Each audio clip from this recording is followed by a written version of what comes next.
Shalom.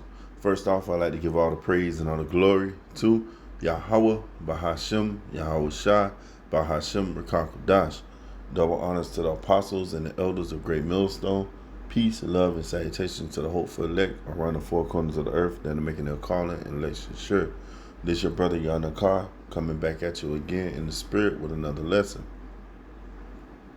Going into these gas prices.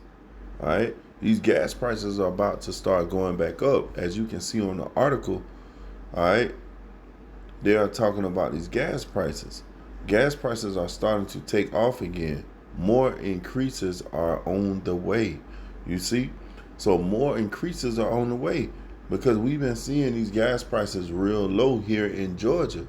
All right, but in California, the gas prices are still high. They're still paying $7 a gallon, $8 a gallon. Okay, but now here in Georgia, the gas prices are about to start back going up, and these people thinking themselves to be in a good case because right now they can get gas very cheap. All right, it's not really so much as a bill to them on their daily routine going to work, but you're about to see these gas prices soar.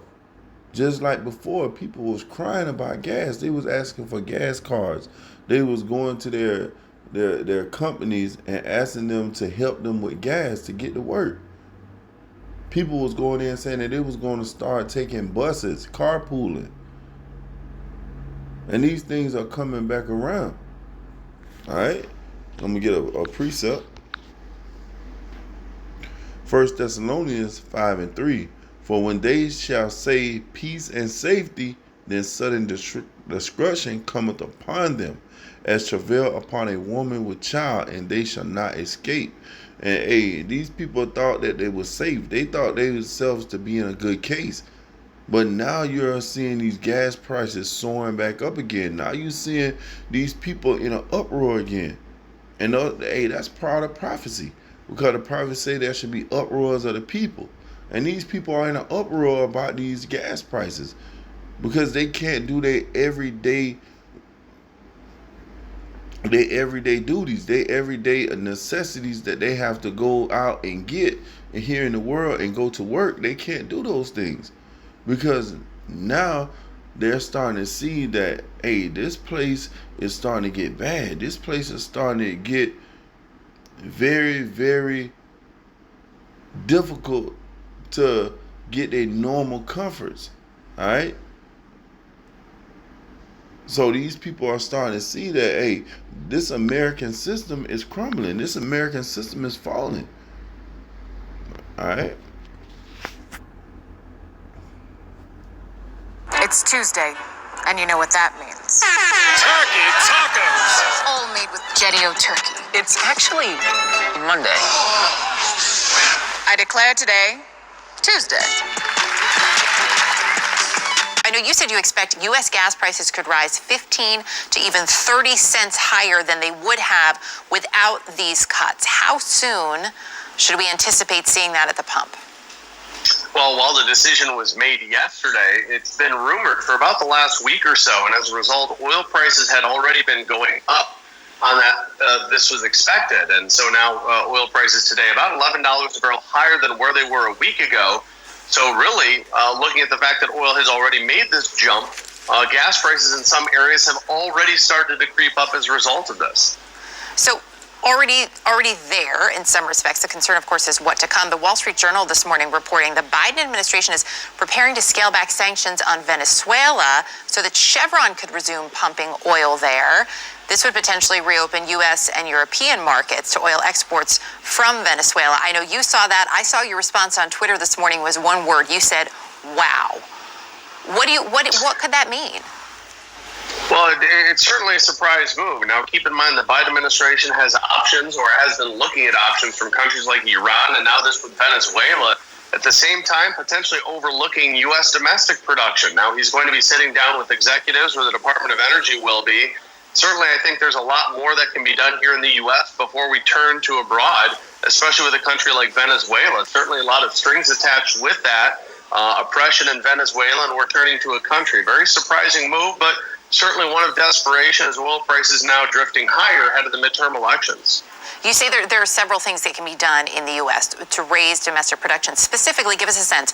What can be done in the short term that will be felt in the short term? Well, I think simply clarity from the president. I think the president has gone after the oil sector from the moment he was sworn in the Oval Office. He's been cutting down and making it plain that we will not be investing in oil, or he doesn't want to. He wants to move forward. And now we find out with Russia's war in Ukraine that was maybe a little bit ahead.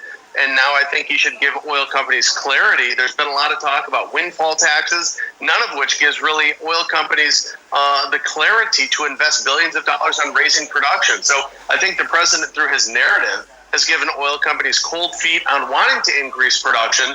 And I think he should sit down and make clear that there is a time for domestic oil production to go up, and that he will support it for the next few years. Be interesting to see what comes out of that meeting coming up. Separately, when we look at this move by OPEC Plus, this plan to cut, right, 2 million barrels a day, it was very clear. They said, we're doing this because we need to increase prices. We need to see more money come in. And when pushed a little bit on that in terms of criticism, OPEC Secretary... You see, cut 2 million barrels a day. You see, these people are starting to get ready to squeeze you in the middle. Pressure from above, pressure from below. They're starting to get ready for these smart cities. They want everybody to be buying these electric cars. And that's what Joe Biden was all about. All right? That's why he signed that executive order into office about the electric cars. All right? I think he gave like $700 million for electric cars to be built. All right? Because they're starting to move on with their agenda. They're trying to push you into these smart cities. They're trying to push you into this MOTB, that Charagma. All right? And I'm going to get into the article. Even before Wednesday, on auction by OPEC Plus to cut oil production, U.S. gas prices were on their way up. More price increases at the pump likely lay ahead. Gas prices rose nearly 3 cents a gallon in AAA's daily reading Wednesday to $3.83 a gallon, the biggest one-day hike in nearly 4 months. You see? So, hey, these gas prices are starting to go up because as soon as they say peace and safety, then sudden destruction. Hey, these things are going to come to pass. And we out here to warn you. We out here to let you know that this devil is about to come down with holy hell on you blacks, you Native American, you Hispanics. Your daily necessities, your daily comforts are about to be taken away. All right? And we the only camp coming out here telling you that Jacob's trouble is on the way. Jacob's trouble is on the rise. So it's time for you to come back to Yahweh Shema Shai. It's time for you to call upon your power, because we're coming into some days and some times that you're never ever going to see again on this planet Earth again. All right. 2nd Ezra 16:21. Behold, victuals shall be so good cheap upon earth, that they shall think themselves to be in a good case. And even then shall evils grow upon the earth, sword, famine, and great confusion. And that's what's coming to this place, great confusion, because this devil is about to show you who he is. He's about to show you that, hey, he don't give a damn about you blacks, you Native American, you Hispanics. Hey, that's why you can go to the grocery store and you can still make $100, get you at least 3 days worth of food. That's why you can still go to your gas pump and you can still get enough gas to go to work and for the week. You can still go to these different quick lube oil change places and get your oil change for like 60 or 50 bucks. But this is coming to a time where it's going to get bad out here. You're not going to be able to get those things at a cheap price like that. You're not going to be able to go and get an oil change for 60 bucks. It's going to cost $120 to $200. All right.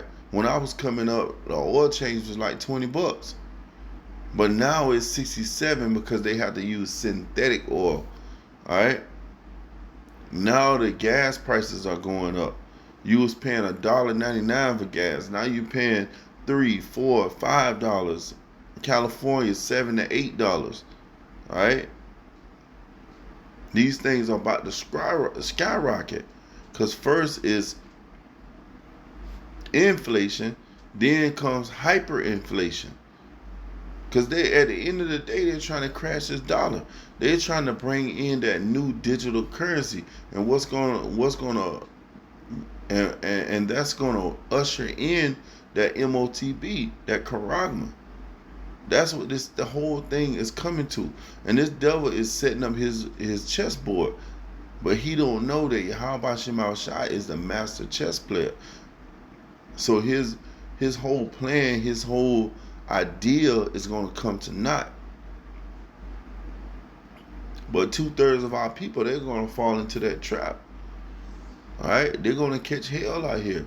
They're going to see that this government is not going to be able to save them. This government is not going to be able to help them. Only thing that you have is your trust in Yahweh Shema Shai. And that's what we're coming to. We're coming to see the true worshipers of Yahweh Shema Shai. We're coming to the point that you're going to see who Yahweh Shema Shai is really fighting for. Because we're going to be good. All right? Lord willing, I'm a part of that number. Lord willing, all the brothers of Great Millstone are part of that number. But we're going to see these gas prices soar. We're going to see the price of food soar. And these people are going to be losing their minds because they really had a faith and that belief in this governmental system. And it's about to collapse. It's about to implode on itself. And we see it coming. All right, when we read articles saying the gas prices are starting to take off again, more increases are on the way. So we know that this place is crumbling. We know it's about to fall. And we rejoicing. Because, hey, the only way we're going to make it, the only way we're going to get our kingdom, if Esau's kingdom go down, the so-called white man. So we happy to see this place get destroyed. We happy to see this place crumbling, falling apart. All right. So with that, I'm gonna end off by giving all the praise and all the glory to Yahweh, Bahashim, Yahweh Shai, Bahashim, Rekah Kodash. Double honors to the apostles and the elders of Great Millstone. Peace, love, and salutations to the hopeful elect around the four corners of the earth that are making their calling and election sure. Shalom.